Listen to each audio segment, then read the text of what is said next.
Hi bro, நான் உங்கள் Rapido Vicky bro. வந்து ரேப்பிடோ ஓட்ட வந்து பிடிக்க மாட்டேங்குது.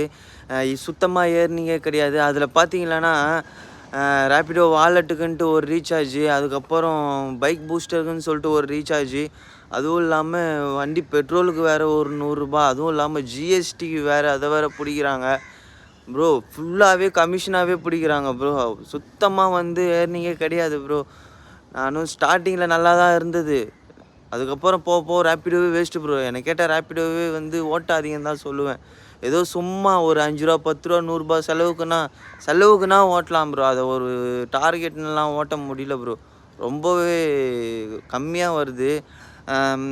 நான் ஃப்ரெண்டு ஒருத்தர் வந்து இந்த மாதிரி சொல்லியிருந்தார், போர்ட்டர் எடுத்து ஓட்டுறா அப்படின்னு சொல்லிட்டு. போர்ட்டர் பார்த்தீங்களான்னா நான் இன்ஸ்டால் பண்ணி டாக்குமெண்ட்லாம் சப்மிட் பண்ணி அப்ரூவல் வாங்கணுமா. அதில் வந்து நான் எல்லாமே சப்மிட் கொடுத்துட்டேன். எனக்கு வந்து அப்ரூவல் ஆகிறதுக்கு மட்டும் வந்து ஒரு 4 நாள் ஆகும். அதில் வந்து என்ட்ரி ஃபீஸுன்னு பார்த்தீங்கன்னா ஒரு ரூ. 200 பே பண்ணுற மாதிரி வரும்.